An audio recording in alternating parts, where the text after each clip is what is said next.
부모님을 떠올리며 들어보세요. 이 이야기는 천천히 들으셔도 괜찮습니다.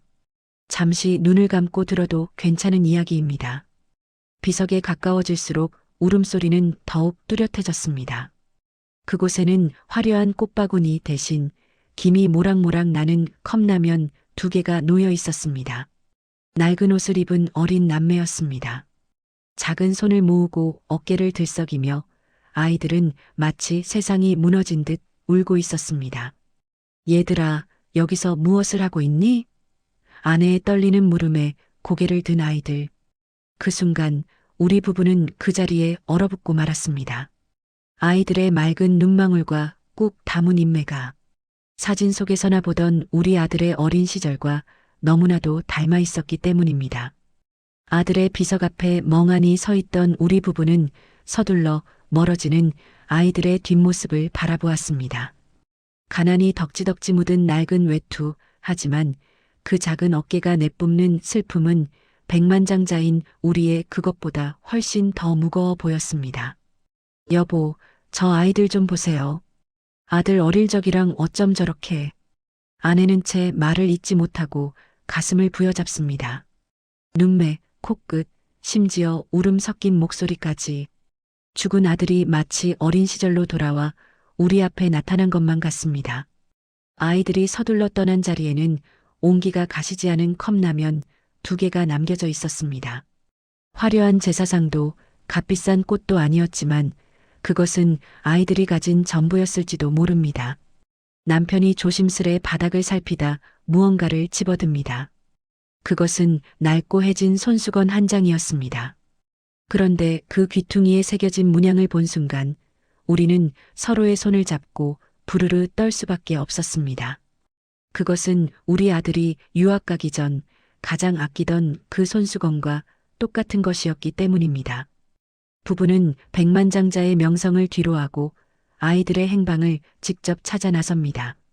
화려한 도심을 지나 도착한 곳은 도시 변두리의 낡은 동네였습니다.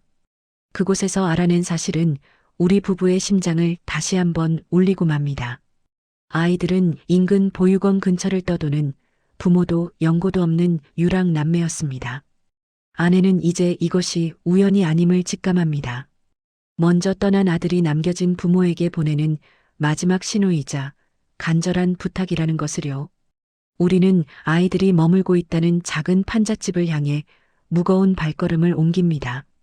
부부는 숨을 죽인 채 낡은 판잣집에 벌어진 틈 사이를 들여다보았습니다. 그곳에는 아까 묘지에서 보았던 남매가 작은 촛불 하나를 켜두고 앉아 있었습니다.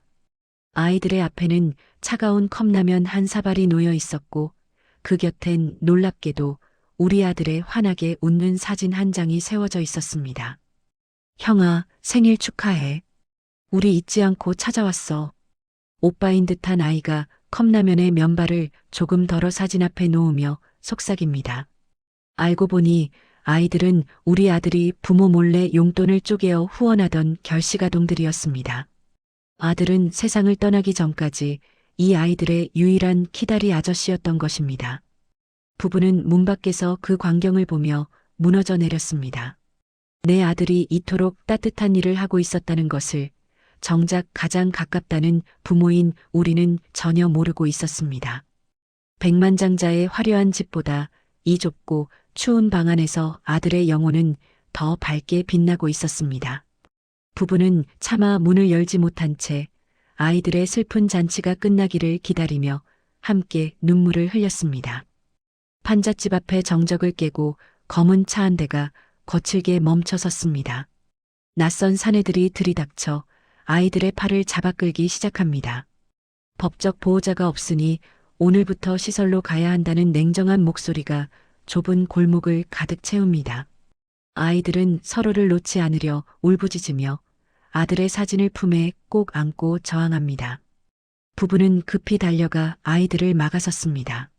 내가 이 아이들을 돕겠소. 내가 책임지겠단 말이오. 백만장자인 남편이 소리쳤지만 돌아온 것은 차가운 법의 논리였습니다. 친족도 법적 연고도 없는 타인에게는 아이들을 데려갈 자격이 없다는 것이었습니다.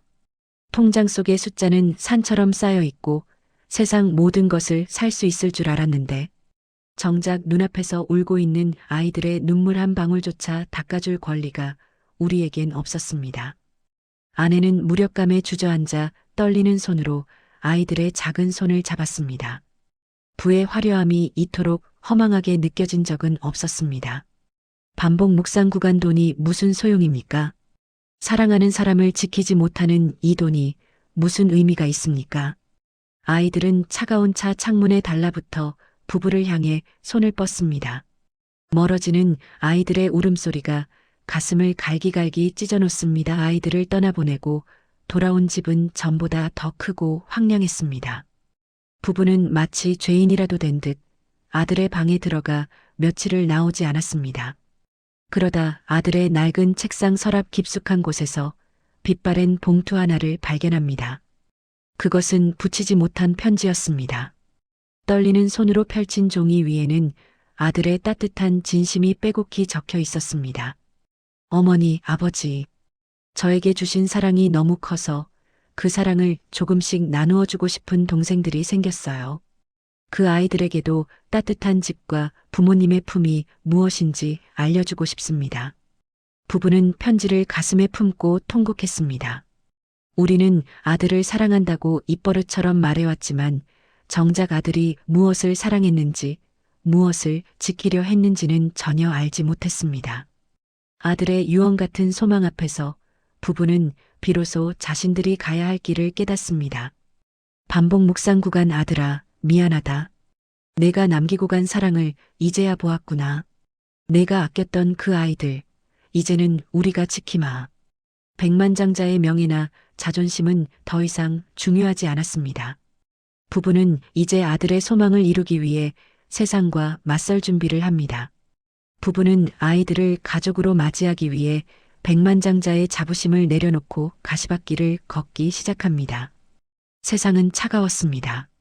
주변에서는 거액의 유산을 노린 음모라며 비아냥거렸고 친척들은 근본 없는 아이들이 집안을 망칠 것이라며 길길이 날뛰었습니다.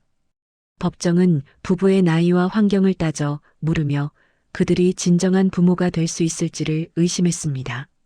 아마도 비슷한 기억이 떠오를지도 모릅니다. 지금 이 장면 많은 분들이 고개를 끄덕이실 겁니다. 하지만 부부는 흔들리지 않았습니다. 아들의 묘지 앞에 놓여있던 그 눈물 젖은 컵라면과 자신들을 보며 울먹이던 아이들의 눈망울을 잊을 수 없었기 때문입니다. 수개월에 걸친 투쟁 끝에 마침내 아이들이 집으로 돌아오던 날 화려하기만 했던 저택에는 오랜만에 온기가 돌기 시작했습니다. 처음 느껴보는 어른들의 품이 낯선 듯 남매는 한동안 구석에서 서로의 손을 꼭 잡고 떨어지지 않았습니다.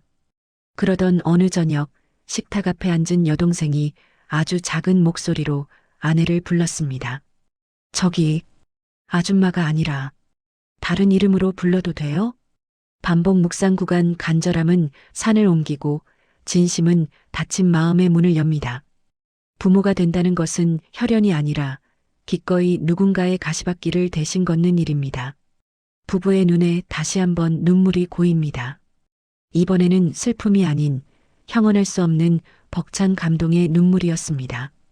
겨우 찾아온 평온을 시샘하듯 불행은 다시 한번 예고 없이 문을 두드렸습니다. 한밤중 남매 중 오빠인 아이가 불덩이 같은 몸으로 신음하며 쓰러졌습니다. 응급실로 향하는 차 안에서 부부의 손은 사정없이 떨렸습니다. 차갑게 식어버린 아들을 속수무책으로 보내야 했던 그날의 기억이 망령처럼 살아나 부부를 덮칩니다. 안 된다. 이번만큼은 절대로 안 된다. 백만장자인 남편은 병원복도 차가운 바닥에 무릎을 꿇었습니다. 세상의 모든 명예와 재산을 다 가져가도 좋으니 제발 이 아이의 가녀린 숨줄기만은 끊지 말아 달라고 신에게 매달리고 또 매달렸습니다. 돈으로 생명을 살릴 수 없다는 것을 누구보다 잘 알기에 그들의 기도는 더욱 처절했습니다. 아내는 아이의 작은 손을 꼭 잡고 밤을 지새웠습니다. 그 손은 너무나 작고 여려서 조금만 힘을 주면 부서질 것만 같았습니다. 반복 묵상 구간 사랑은 소유하는 것이 아니라 지켜내는 것입니다. 우리는 이제야 깨닫습니다. 진정한 기도는 나를 위한 것이 아니라 남겨진 이를 향한 간구라는 것을요. 어둠이 가장 깊은 새벽, 아이의 거친 숨소리가 조금씩 잦아들기 시작했습니다. 길고 긴 밤이 지나고 창가에 새벽빛이 스며들 때쯤이었습니다. 사경을 헤매던 아이가 기적처럼 가느다란 눈을 떴습니다. 초점 없는 눈으로 주변을 살피던 아이의 시선이 밤새 곁을 지키며 눈물로 범벅이 된 아내의 얼굴에 머뭅니다. 아이는 마른 입술을 달싹이며 힘겹게 손을 뻗어 아내의 주름진 손등을 어루만졌습니다. 그리고는 아주 작은 목소리로 하지만 가슴 깊은 곳을 울리는 한마디를 내뱉었습니다. 엄마, 이제 놔두고 멀리 가지 마세요. 그 순간 아내의 가슴 속에 수년 동안 박혀있던 대못이 쑥 빠져나가는 기분을 느꼈습니다. 죽은 아들을 지키지 못했다는 자책과 상실감의 대못이었습니다. 슬픔은 결국 새로운 사랑으로 치유된다는 인생의 신비를 부부는 눈물 젖은 아이의 얼굴을 보며 깨닫습니다. 부부는 이제 알았습니다.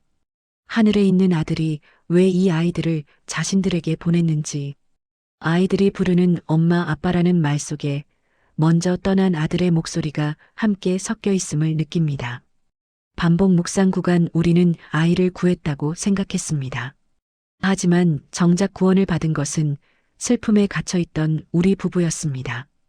다시 아들의 생일이 돌아왔습니다. 1년 전 차가운 빗물과 절망만이 가득했던 이 길을 이제는 네 사람이 함께 걷습니다. 백만장자 부부의 손에는 죽은 아들이 좋아하던 환한 꽃다발이 들려있고 그 곁에는 몰라보게 건강해진 남매가 제잘거리며 발걸음을 맞춥니다.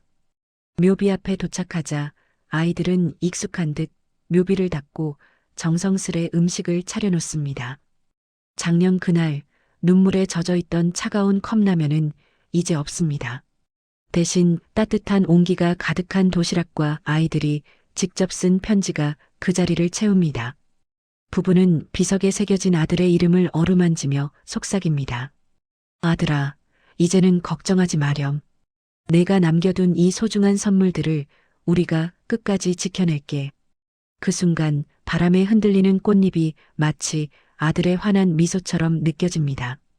아들은 떠난 것이 아니라 이 아이들의 맑은 눈동자 속에서 우리와 함께 영원히 살아가고 있음을 이제야 깨닫습니다. 오늘 이야기는 여기까지입니다. 말보다 마음에 남았으면 좋겠습니다. 잠들기 전 다시 한번 들어도 괜찮은 이야기입니다. 다음 이야기에서도 다시 만나길 바랍니다.